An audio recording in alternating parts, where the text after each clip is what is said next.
The Olympics have long promoted safe sex, now it wants to focus on pleasure. The City of Love has a message as it prepares for the Olympics. Performance is not always the priority. Rather, when it comes to sex, pleasure takes first place.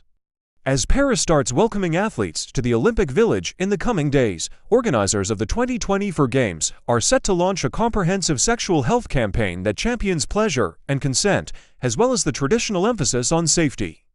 It is an important message, backed by research, that is rarely endorsed on a stage with a global spotlight as influential as the Olympics. Prioritizing pleasure in sexual health refers to the approach of celebrating the physical and mental benefits of sexual experiences, as well as minimizing the risks. It aims to rewrite fear and shame narratives that cast sex as taboo, with sexual health organizations promoting the sex-positive method as fundamental for unlocking greater agency over sexual rights and well-being. A systematic review by the World Health Organization and advocacy group The Pleasure Project found that pleasure-inclusive sex education is a more effective sexual health intervention strategy than abstinence programs and risk-focused messaging. The findings show that it increases condom usage and enhances knowledge and self-esteem, which are crucial to promoting safer choices in the bedroom. The decision to focus on pleasure-inclusive messaging at the Olympics is especially significant at a time when sex education is increasingly under attack in many countries. In the United States alone, 2024 has seen a surge in restrictive state-level sex education proposals that aim to limit what can be taught in the classroom, such as by removing guidance around contraception or advocating for abstinence. History of sex ed at the Olympics. Paris's focus on pleasure and consent is part of the Olympics' long-running history of promoting safe sex, with organizers of the 1988 Seoul Games first making headline-grabbing handouts of condoms to competitors to raise awareness of HIV and AIDS. Since then, the International Olympic Committee has encouraged host cities to roll out condom initiatives at all summer and winter games. From a record-breaking 450,000 condoms at the 2016 Rio Olympics, equivalent to 40 per athlete, to keeping up the tradition at the 2020 Beijing Olympics despite COVID-19 social distancing rules. This year, organizers in charge of first aid announced that over 200,000 male condoms, 20,000 female condoms, and 10,000 dental dams would be made available at the Paris Olympic Village, which will host around 14,500 athletes. They will also have numerous sexual health testing centers on site for athletes, in addition to the sexual health awareness messaging. While one athlete, a gold medalist, once suggested sex was part of the Olympic spirit. Why do you think they give away so many condoms? The massive number of condoms distributed is not just a reflection of the competitors' extra-athletic activities. Instead, the initiatives are intended to be used as a springboard for sex education.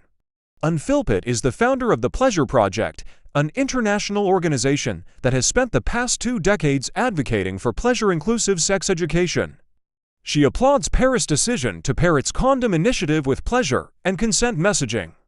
So far, the public health world has not done a good job of promoting safe sex, Philpott said, explaining that promoting condoms purely for avoiding negative consequences is not effective.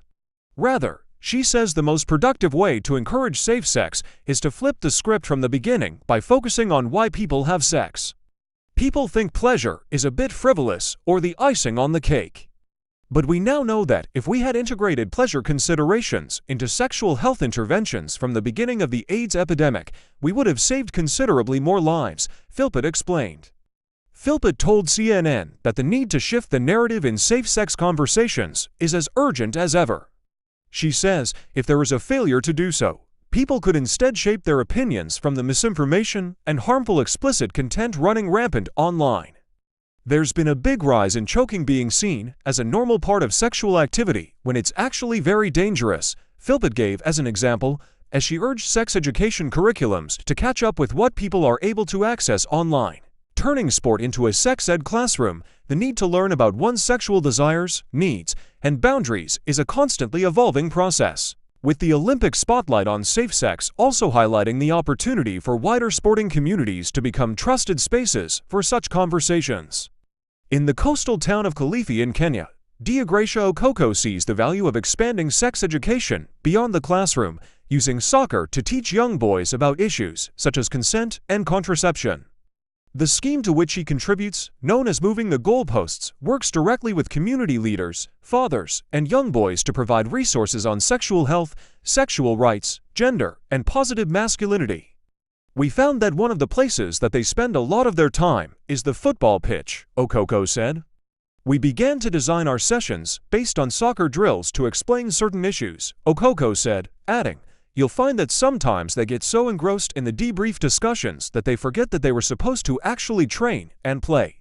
Okoko explained that the initiative also provides a safe space for boys to access condoms and HIV testing kits, with societal shame often creating barriers for boys to buy these products directly from the shops.